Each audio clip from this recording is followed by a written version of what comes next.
Have you ever wondered why there is a health food section in the grocery store? That leads one to ask the next question. What does that say about all the other foods represented in that same store?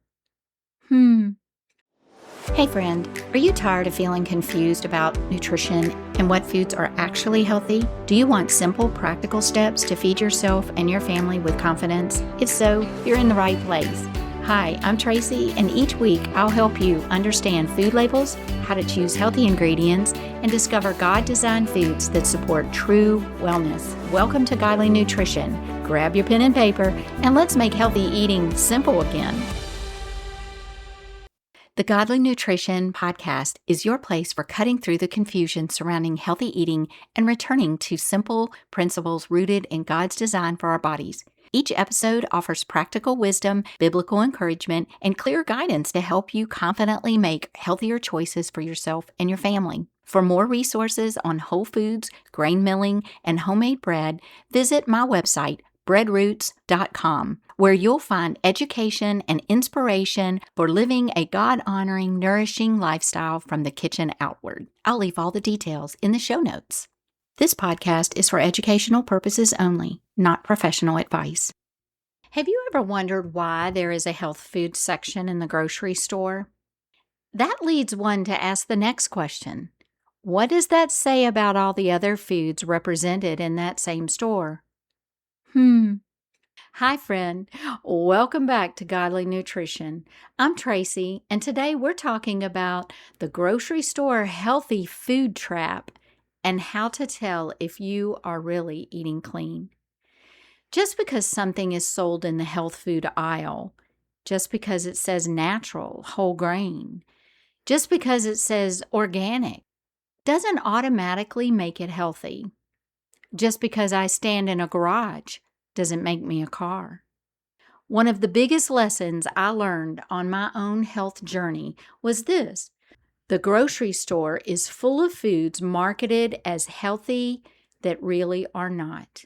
The optimal word here is marketed. When I first started changing the way I ate because of the hypoglycemia and constipation, I honestly believed that if a package looked healthy, it probably was healthy. I wanted to believe. Well, I was wrong. Today, I want to help you avoid that same mistake. By the end of this episode, you'll know why food marketing can be misleading and how to recognize foods that only pretend to be healthy, and a few simple questions you can begin asking every time you shop. We shop with our eyes. Have you ever noticed how attractive healthy food packaging is? I'm specifically talking about healthy foods. You know, earth tone colors, pictures of farms and green leaves, and words like natural, wholesome, multigrain, ancient grains, made with whole wheat, no added sugar, lightly sweetened, plant-based, and of course, heart healthy. The package almost makes you feel healthier just looking at it. The problem is, the front of the package is written by the marketing department, and the ingredient list tells the real story. Food marketing is a billion-dollar business. Yes, billion with a B. That was one of the biggest discoveries I made after the Lord led me toward eating whole foods.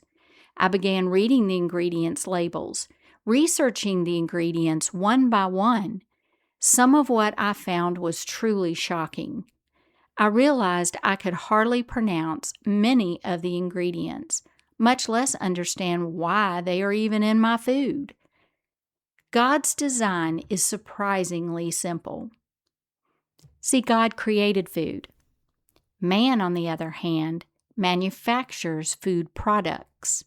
Example, my friend gave me a cheese basket a while back. One of the cheeses stated, cheese food product. What did that mean? The ingredient list contained very little actual cheese. I did not eat that one. As I shared in my previous episode, the Lord kept bringing me back to a simple truth found throughout Scripture. In Genesis 1:29, God gave mankind seed-bearing plants and fruit for food. Later, after the flood, God expanded the provision to include meats.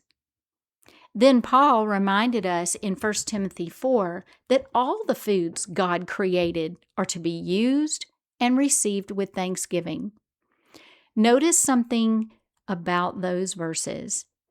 There are no long list of ingredients, no artificial colors, no preservatives, no mystery chemicals. God's food doesn't need advertising.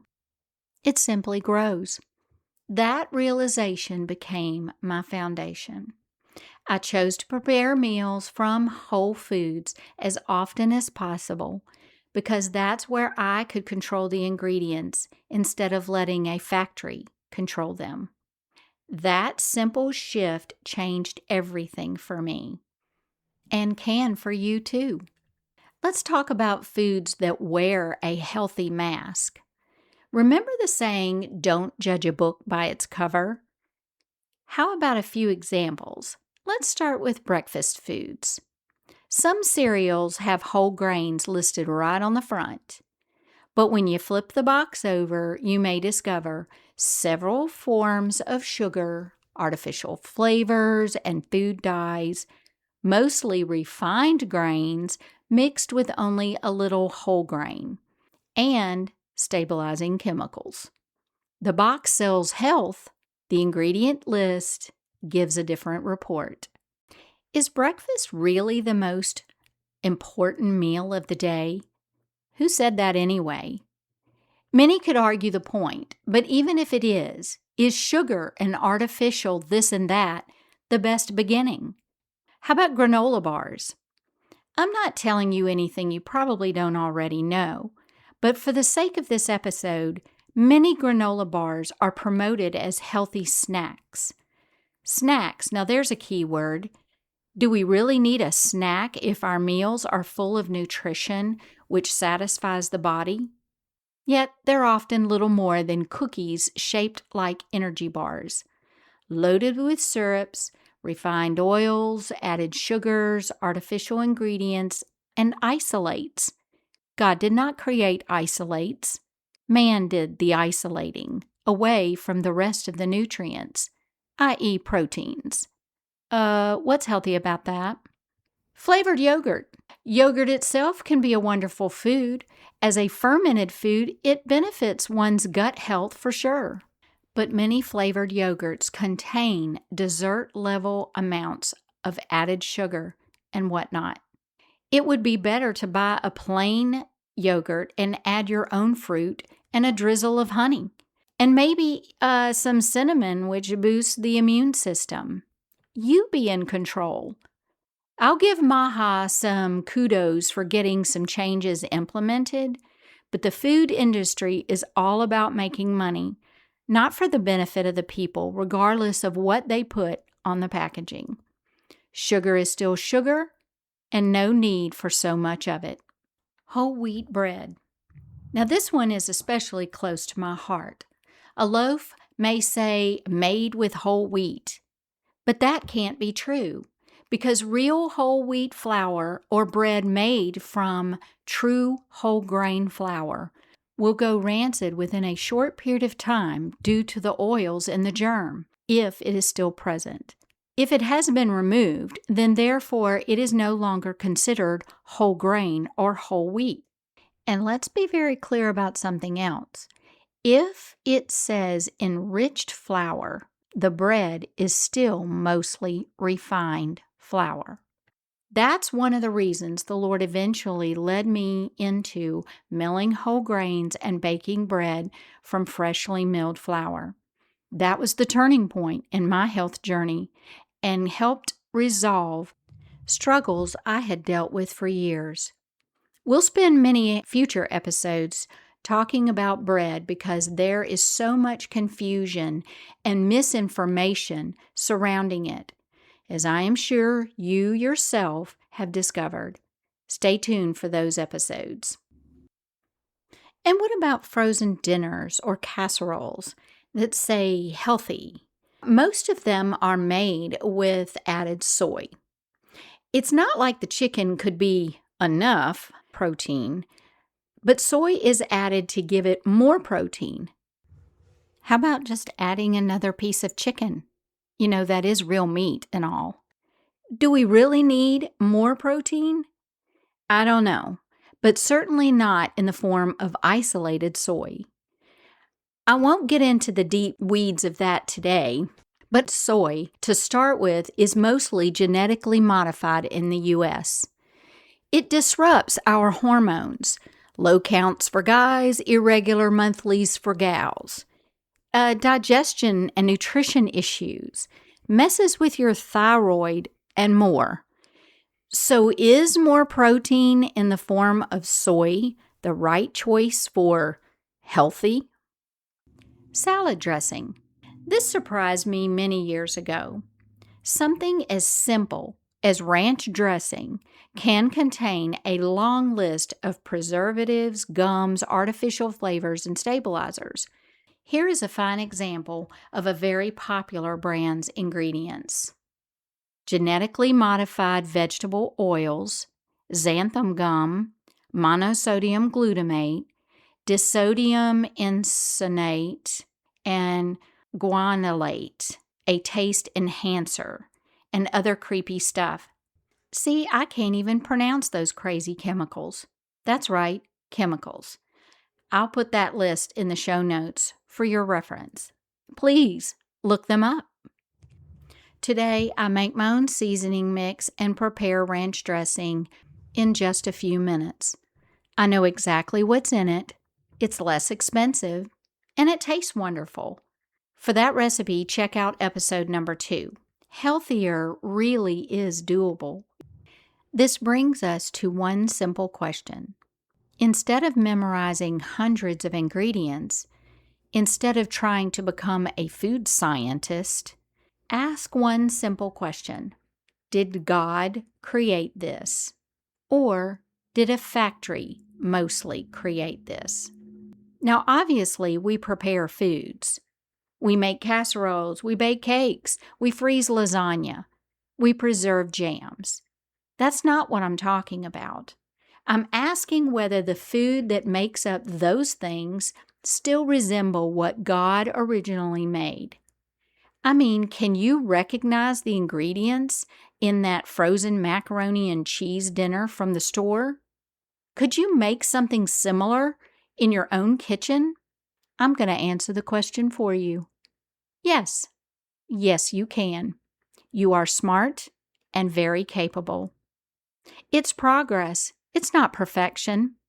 Please don't hear me saying you need to throw everything out of your pantry today. That's not realistic. That's not how I changed. I learned. I replaced one item at a time. Try switching from margarine to butter.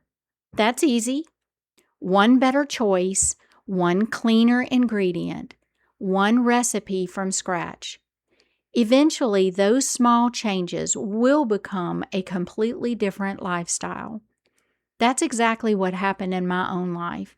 As I gradually replaced processed foods with whole foods and cleaner ingredients, my health steadily improved. And I discovered that God's design for food was much simpler than I had imagined. So this week's challenge: choose just one packaged food you buy regularly, turn it over, and read every ingredient. And ask yourself, can I pronounce these ingredients? Do I know what they are?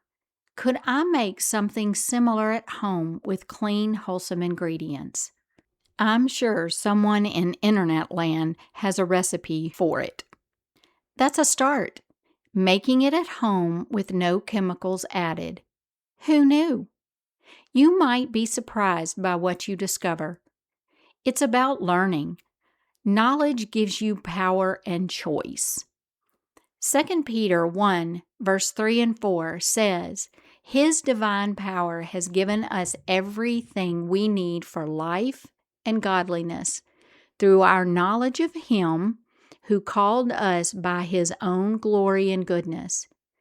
Through these, talking about His glory and goodness, He has given us His very great and precious promises, so that through them you may participate in the divine nature, having escaped the corruption in the world caused by evil desires. See, we have everything we need for life if we know and follow His ways. He gave us very great and precious promises, and you have a choice. You may participate. You don't have to. But if you do, you can escape the corruption of fake, harmful ingredients by those who don't have our best interest at heart. In closing, you are now dubbed an official detective and have your first case. Check into some of the ingredients in the packaged foods from the store. Healthy eating doesn't have to be complicated, but it is supposed to be healthy. In fact, I believe we have made it far more complicated than God ever intended. The closer we return to the foods God designed, the easier many of our decisions become. Little by little, meal by meal, choice by choice. We can nourish our bodies the way He intended. Don't forget to listen to episode number 2 and grab my ranch dressing recipe. It's a great place to begin. If you want to get started learning about milling whole grains and making your own bread, and yes, even chocolate cake, and by the way, I have a mean chocolate cake recipe made with freshly milled flour on my website. Everything in it is good for the body. So I hope you check it out. breadroots.com. I'll leave all of that in the show notes. Thank you for stopping by today on Godly Nutrition. Remember, healthy eating doesn't have to be confusing when we return to the wisdom of God's design. I look forward to getting together next week for another great episode. And let's make healthy eating simple again. Hey friend, I hope you enjoyed today's episode. If so, would you take 30 seconds and share it with a friend who may be struggling and feeling confused about how to eat healthy? Also, would you help support this channel by leaving a quick review on Apple Podcasts or wherever you listen? I'm so glad you stopped by today. Don't forget to follow Godly Nutrition Podcast, and I'll meet you back here next week for another great episode. Till then, have a wonderful week.